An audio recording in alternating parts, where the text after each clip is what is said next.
મહારાષ્ટ્રના માંગરોળ સમાજ દ્વારા વર્ષ દરમિયાન વિવિધ ધાર્મિક કાર્યક્રમો, સામાજિક સાંસ્કૃતિક કાર્યક્રમનું આયોજન કરવામાં આવે છે।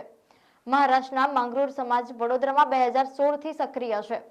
વડોદરા શહેરના કિશનવાડી વિસ્તારમાં માંગરોળ સમાજ દ્વારા ભગવાન સત્યનારાયણની કથા તેમજ હલ્દી કુમકુમ કાર્યક્રમ સાથે જ ગરબાનું આયોજન કરવામાં આવ્યું હતું, જેમાં સમાજના 200 થી વધુ લોકો ઉપસ્થિત રહ્યા હતા।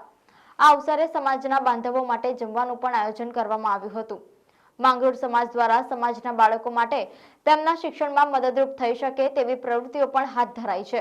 આ કાર્યક્રમ અંતર્ગત સિનિયર સિટીઝન સહિત વિશેષ સિદ્ધિ પ્રાપ્ત કરેલ હોય તેવા સમાજના લોકોને ગિફ્ટ આપવામાં આવી હતી। સમગ્ર આયોજન સંદર્ભે અગ્રણીઓ દ્વારા વિસ્તૃત માહિતી આપવામાં આવી છે।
महाड तालुकाમાં रायगढ़ जिल्लाના માંગરોળ ગામના જે કોઈ સભ્યો છે એ તમામ સભ્યો માટે હળદી કુમકુમનો કાર્યક્રમ રાખવામાં આવેલ હતો।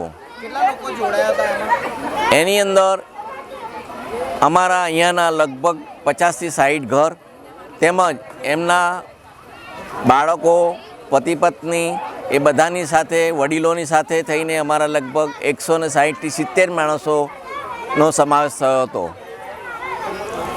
આમ તો અમે ગુજરાતીમાં ભાષણ નથી આપતા પણ મરાઠીમાં આપીએ છીએ, પરંતુ ગુજરાતી મીડિયમની અંદર આ બ્રોડકાસ્ટ થવાનું હોય એ જરૂરી છે અને એટલા માટે જ અમે આનું ગુજરાતીની અંદર વિશ્લેષણ કરી રહ્યા છીએ। એ બદલ ગુજરાતી ભાષા, ગુજરાતનો તેમજ ગુજરાતની જનતાનો અમે આભારી છીએ। અમે બહારથી આવેલા મુલ્કમાંથી જે અમારું ગુજરાત એ અમારું જ ગુજરાત છે એવું સમજીને અમે ત્યાં રહીએ છીએ અને ત્યાં આગળ હાલ પણ અમે અમારા જે કંઈ ધર્મના નીતિ નિયમ છે તે પ્રમાણે બીજા કોઈને અડચણ ન થાય અને આ એક હળદી કુમકુ એક એવો તહેવાર છે કે જેની અંદર દરેક પતિ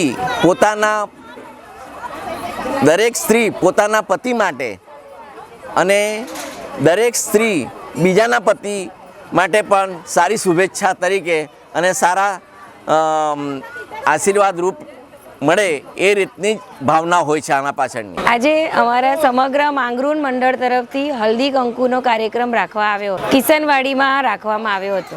આશરે લગભગ 200 થી 300 લોકો જોડાયા છે। હલ્દી કંકુનું મહત્વ છે સૌભાગ્ય માટે સ્ત્રી એકબીજાને હલ્દી કંકુ લાવે છે અને પોતાના પતિના દીર્ઘ આયુષ્યની પ્રાર્થના કરે છે। આજ રોજ તારીખ 11 ફેબ્રુઆરી ગ્રામસ્થ મંડળ માંગરોળ વડોદરા આ લોકોનો હળદી કંકુનો કાર્યક્રમ રાખવામાં આવેલ છે। કાર્યક્રમ કિશનવાડી ગધેડા 4 માર્કેટ પાસે રાખવામાં આવેલ છે। લગભગ 201 લોકો જોડાયા છે। આગળ તો લગભગ મરાઠી લોકોનો જે કાર્યક્રમ હોય એ અમારા દર વર્ષે આવતા હોય અમે રાખીએ છીએ।